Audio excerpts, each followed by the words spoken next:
حي على الفلاح.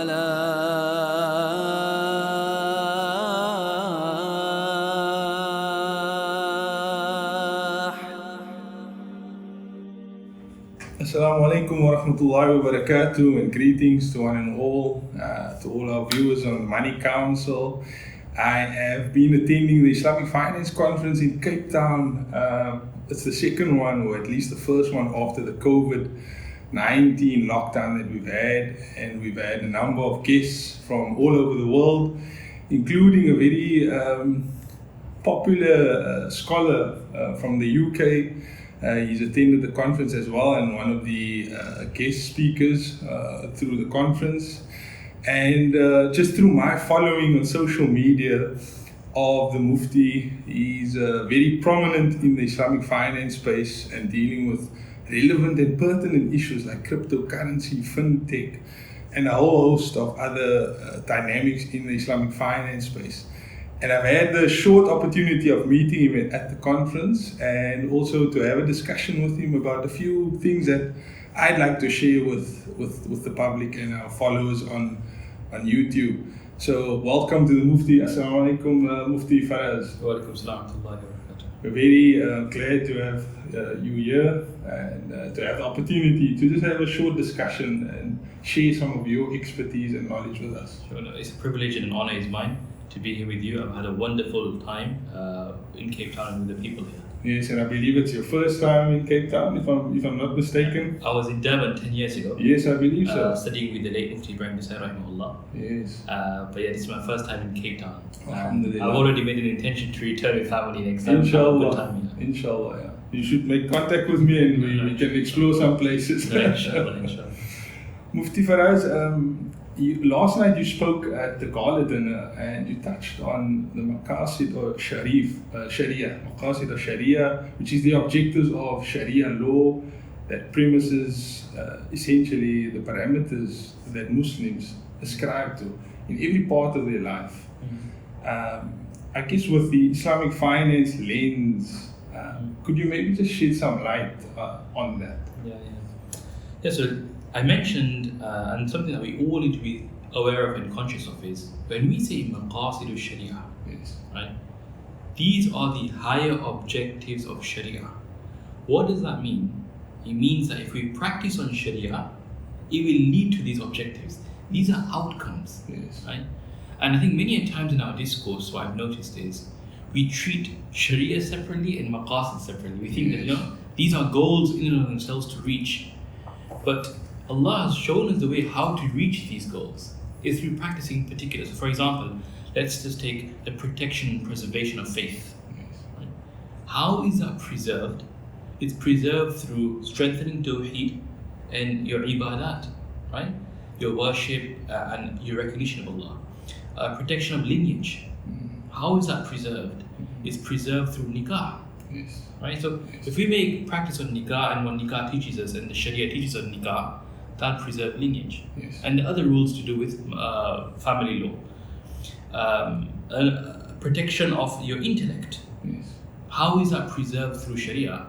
It's preserved by halal consumables, avoiding and staying away from those which are haram to eat and consume, whether that's liquid, whether that's solids. Right? So Maqasid Sharia means that if we practice upon Sharia, then it will lead to these outcomes. And likewise, in the context of Islamic finance,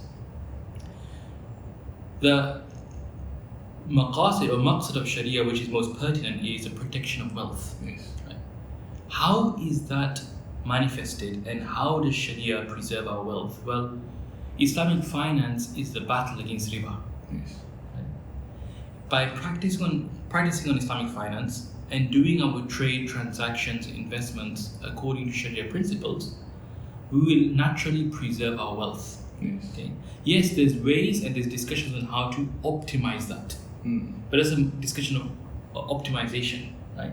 But fundamentally, by practicing on halal and staying away from haram, and in this case, context is riba, because the scholars mention transactions are really two, halal and haram. Imam Sarakhsi mentions this, bay or riba. Right? So as long as we stay within the halal, we are away from haram, which is riba. And so the Islamic finance industry seeks to manifest the Maqasid of Shari'ah, or the objective of Shari'ah, which is preservation of wealth at a macro level. Yes. And so whoever's engaged in Islamic finance, they are naturally upholding this and trying to preserve this and trying to spread this. And we are part of the war against riba. Yes. Because riba is injustice, riba is tyranny, riba is oppression, riba is exploitation. All the harms that we see in the world are somewhat connected to riba. Right? Riba is not just a transaction or a surplus, unjustified surplus. Riba is more than that. And what's the dalil of that? The Messenger of Allah Sallallahu Alaihi Wasallam said in a hadith that a time will come, يَأْتِي عَلَى النَّاسِ زَمَانٌ, a time will come upon people that everybody will be engaged in riba. And the companion says, what about those who don't consume riba? نَالَهُ مِنْ غُبَارِهِ. He mentioned that they will be affected with the dust of riba. Right? That the kind of like residue of riba will impact them. Meaning they're not engaged in the transaction. Actively, yeah. But what does it mean by the residue, by the dust of riba? It means, and what is dust? Think of an animal riding in the deserts. Right? It's going far and wide, and what it does, it leaves a trail behind of dust. Yes. So the transactions may be happening somewhere else, but it's created an entire ecosystem. And this hadith indicates to a system of riba that will come. Because that's what the ghubar is, the dust is. That we're not actively involved, but we're still being swamped and being covered by the dust. So from this hadith we learn that riba is not just riba, technically, linguistically, or technically might be the transaction and trade in the surplus. But riba has a manifestation as a system. And the hadith teaches us that. And we will then all be affected and impacted. So the harms and evils are found in the riba at a micro level, will also expand at a macro level. And so our duty in Islamic finance is to always keep sight of this. And it's an honor to serve in the Islamic finance industry. Our intention should be this, that I want to be a means of diminishing riba and spreading halal, because this will help in every way. It'll help poverty decrease, the crises that we see, the wars that we see. What fuels all of that? Riba. Right? Certainly. Honestly. So this is what we have to keep in mind. And that's what I'd like to say on the Maqasid of Shari'ah, that it's there as an outcome if we practice on the beautiful teachings that we have from Allah and His Messenger. And it certainly filters down to each and every individual that's practicing and managing their wealth, how they attaining their wealth, how they spending their wealth. Exactly, and that's very important what you just mentioned, because don't think of Islamic finance as some kind of industry which is at arm's length, far away. This, you see these kind of conferences. It's not that. It's transactions between... It's you and I. It's every viewer here. Every time you walk into a store and make a halal transaction, you've already... It's ibadah, that's worship, number one. Whenever you're doing halal, it's a form of worship. And you've already given Club Islam, right, a goal and a point, right? And Club Riba has just lost. Certainly. So everybody should keep that in mind, that we are all part of this. It's not about an industry or scholars or practitioners. Every single person in the street is part of this, and every time we make a halal transaction, we are engaging, uplifting Islamic finance, and we're uplifting prosperity, peace, and benefit for the whole of mankind. Certainly, Mufti. I mean, just briefly, the objective of the conference that we've attended is really around impact investing and sustainable finance through the methodologies and tools of Islamic finance. I mean, what can we derive from this? It's a brilliant question. Everything in Islam is about sustainability, right? I often tell and mention when we talk about sustainability and ESG, or even green sukuk and the green economy or the circular economy, that why do we have the nature and natural world around us, right? And in Cape Town, it's everywhere we see it. It's beautiful. Where does that take your mind to? And what does Allah tell us in the Quran? Allah mentions in the Quran, وَمِنْ آيَاتِهِ. He mentioned that it's from His signs, that the creation of the heavens, the earth. Allah describes to us the trees, Allah describes to us the mountains. So these, sustainability, yes, for the preservation of man, preservation of a harmonious world, but also preservation of faith. Yes. Because it's this natural world when we see, it takes our mind back to Allah. Right? Yes. So when we talk about sustainability, I think one thing which is I found very interesting of late is the circular economy. Yes. The idea of the circular economy, which is amazing. That in the natural world, there is no such thing as waste. Yeah. It's a water system, right? There's no such thing as waste. Everything is transformed into material for another organism. Yes. And that's how the system is circular, the economy is circular. Whereas humans, we have excess waste. Everything we're doing is waste. At every juncture is waste. And that's why humans, and that's why the angels said that to Allah that, these are people of fasad, creating people who will create havoc on the world and chaos. Right? Because our nature, we need to, that's why it all comes down to the human being, sustainability, impact. If we mend the human, we've solved the problem of sustainability, of impact and everything. Right? It all starts with the human. And that's why I really emphasize that where we're looking for solutions, potentially maybe in the wrong place. Yes, we need frameworks. We need goals, we need visions, we need policies, right? We need regulation, we need guidance. But the greatest thing, we heard yesterday exceptional speech by the ambassador, Ibrahim Rasool, right? Yes. Exceptional speech, and if there's a recording of that available, I'd recommend it to every single person. And he outlined 3 crises, Yes. right? If I can remember correctly, he mentioned the economic crisis. Yes. The second one was it to do with the pandemic, health? Pandemic, yes. And number 3 was the human crisis. Human crisis. Yeah. The human crisis, and he touched upon this, we have a crisis amongst humans, how we are, how we behave, our even mental health, something to add to that. Yeah. Right? Emotions. How many people in the world are suffering? Yeah, certainly. So all of this, I think, adds to the discussion of sustainability. When it comes to impact investing, and in particular these avenues, yes, we need to optimize our funds. There's definitely a discussion to have on how it's about prioritization, right? So you have 2 investment opportunities. One which has less impact, one which has more impact, potentially. And what I mean by impact is it's creating jobs, it's helping the economy, it's helping the world, it's preserving the environment, or it's helping with the climate change issue, right? All these things. We should opt for the latter as a form of ihsan, as a form of excellence, because there's more benefit in there. It's like if I have an investment, one investment gives me 5% return, another one gives me 10% return. Every single person potentially will go for the 10% return, right? And it's the same thing here. And something which was mentioned again in the conference is we can't just measure return in monetary terms. Yes. Right? And as Muslims, it's part of our faith that return is much more than just monetary. Yeah. And so if we're helping people, it's a form of sadaqah. Even though I'm getting a return, but my investment is an impact investment. I'm creating jobs, helping people from across the spectrum, helping the environment, the climate, governance, the society. Then as a result of that, I will gain barakah. Barakah protects your wealth. Barakah will lead to other avenues opening up. So when we invest holistically with this mindset that I am choosing a more optimal, a more wholesome, and an investment of ihsan over an investment of halal, right? It's halal. There's no problem in having an investment with no impact potentially, as long as it's halal the transaction. Yes. Right? You just facilitated a transaction, fine. There's no problem.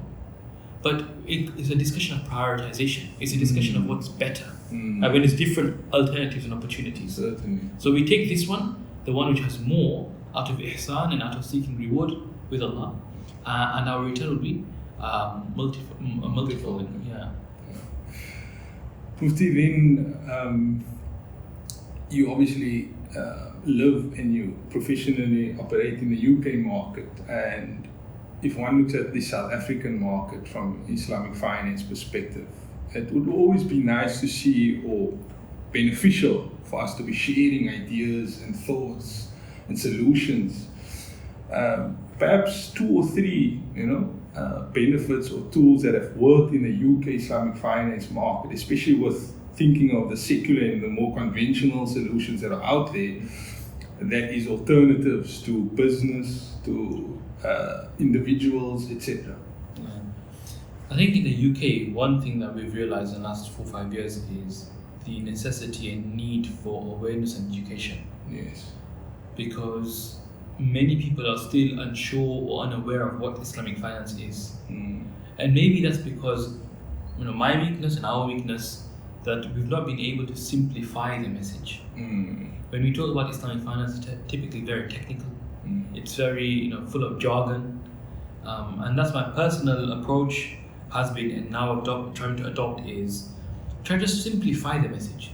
Make people understand what it is at its very basic and fundamental level. And I think even a comment was made yesterday by one of the participants. They mentioned there's a need to simplify Islamic finance, and this was from the crowd actually. They said yes, we understand everything, but scholars speak very technical. Industry practitioners speak very technical as well.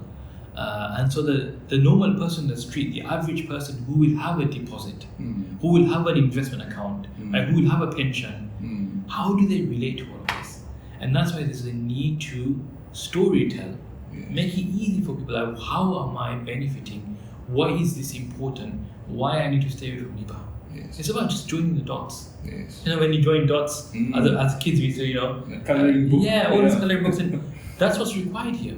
It's as simple as that. We need to educate on Islamic finance from 5-6-year-olds onwards, right? So a child should begin to engage and understand the benefit of halal money, the harms of haram money, the benefits of having an economy which is sustainable, impact there, with ESG, with ihsan, and the harms of having an economy full of riba and a capitalist economy, right? A pure capitalist economy where the drive is only about profit maximization.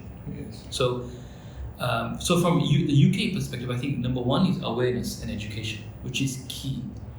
Number two, I think it's about creating a level playing field, right, which is very, very important from a regulatory perspective. Right? We've seen that in the UK somewhat, where the central bank, the Bank of England, they've created alternative financing arrangements allowing Islamic banks to have somewhat of a level playing field. So when it comes to the issue of taxation, because as we know, Islamic finance works with assets, right? And there's typically multiple sale transactions that take place in any Islamic finance transaction. And that attracts capital gains tax on every single sale. So if every transaction was to be taxed, it will automatically make the product more expensive, less accessible, and there'll be greater barriers to entry, right? And thereby losing confidence and losing the market, because people will find it very difficult and very expensive. So creating a level playing field at a regulatory level is very, very important. It lowers the barriers to entry and allows people to participate. Also so that's one on the ground and operationally, but for banks, the treasury management, liquidity management, the Bank of England recently launched a facility, the Alternative Liquidity Facility, which allows Islamic banks to meet their Basel III requirements, right? The prudential requirements of liquidity by allowing them to deposit their excess funds with the central bank in a Sharia compliant way. This is very important because treasury and liquidity is key for Islamic banks. That helps them maintain their books and balances and meet their prudential requirements, are they from Basel and even local national requirements. And thereby those savings can typically be passed on to customers and create new products, right? Because there's more capital. And that leads me to the third point is capital. Access to capital is a huge challenge. I'm not so sure about in South Africa, but in the UK that's definitely been a challenge where having a credit line or supply line, or having those who are willing to give liquidity and capital to Islamic banks or Islamic financial institutions has always been a challenge in a Sharia compliant way. So the cost of capital is one, because typically in a Sharia compliant transaction there may be certain requirements or additional requirements. So sometimes it adds to the cost of capital, right? And also the access to capital is also, and for conventional players it's more risk involved because they're not used to this. And therefore more barriers is typically more costs involved. So that's always been a challenge where we need to engage with this wider society. One is engaging amongst ourselves, creating awareness. But I guess what I'm saying here is engagement with the regulators, engagement with the non-Muslim society. As well. Right? Yeah. It's very, very important because Islamic and that takes. I mean, Islamic finance is not just for Muslims, Yes. right? And although we position it in a way where it's for Muslims and it's catering, that I don't think that's the best way to position this. I sometimes hesitate using the word ethical finance because I'm just scared that ethics is a term which changes. What's ethical today was not ethical 50 years ago. Yeah. Ethical by definition keeps changing. Yes. It's based on society and culture and time. So that's why I'm somewhat cautious of using the word ethical finance, right? But I think we need to open the doors and show people that truly Islamic finance has a way to, or offers a very powerful alternative. What we're seeing in the world of inflation, the high cost of living crisis, this is a time to innovate. This is a time to create and show the world, look, there's another way of doing things. We have ideas, right? We have methods, we have mechanisms to help the world kind of sustain and stabilize itself. And deal with some of the issues that we face with. Exactly. Yeah. Alluding or touching on the first point that you've mentioned, education and awareness, for the viewers and our subscribers that perhaps have an interest to want to know more about Islamic finance, whether they're professionals in the financial industry or not, or if they are Islamic scholars or they're pursuing studies in Deen, what would you recommend them, in terms of pursuing studies in Islamic finance to get to know it a little bit better, and then, tell that story to their families and communities? Yeah, no, it's a very, very good question, and I think we all should be learning and developing professionally. That's what we call CPD, right? Yes. Like continuous professional development, right? We need to continuously develop ourselves wherever we are, whichever career. Never stop learning, because learning is part of our DNA as a Muslim, right? When it comes to Islamic finance education, now for a professional, for a banker, for a lawyer, for an accountant, or any other person who has an interest in Islamic finance, you don't want to be like a Shari'ah scholar and learn all the details. You might not want to do that. You might just want greater awareness and just have something as a foundational kind of qualification which gives you an overview of the entire sector. There's one qualification offered by CISI, which I believe is a Chartered Institute of Securities and Investment. Yes. They offer a qualification known as the IFQ, Islamic Finance Qualification. I've done it myself as well. Okay. A very nice entry-level qualification. You do the exam and you get a certification at the end of it, and also an acronym to your name. And it's very nice to see CISI.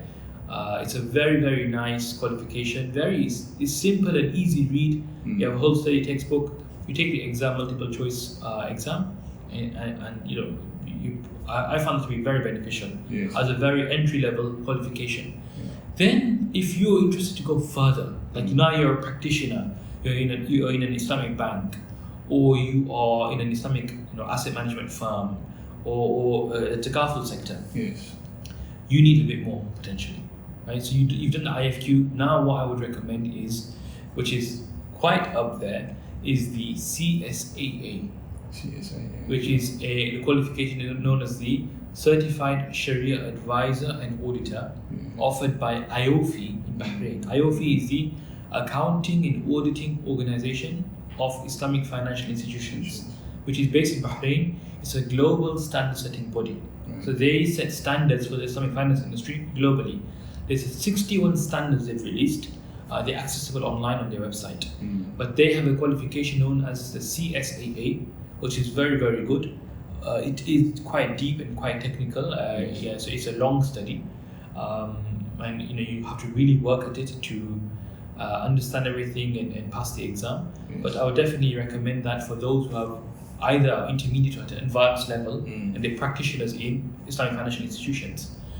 Then the same institution, IOFI, have SIPA, which is for accounting professionals. So if you have an accounting background, this will give you an exposure and insight to Islamic accounting, right? Which is also very important. How do you recognize record, measure, disclose the treatment of different balance sheet items and the profit loss and all these things, which is very, very important. So these are some qualifications, and then of course if you want to learn more, there you have courses, local courses potentially in South Africa of some diplomas, masters here and there. If you look international, you have in Malaysia, in the UK. I've also done some courses.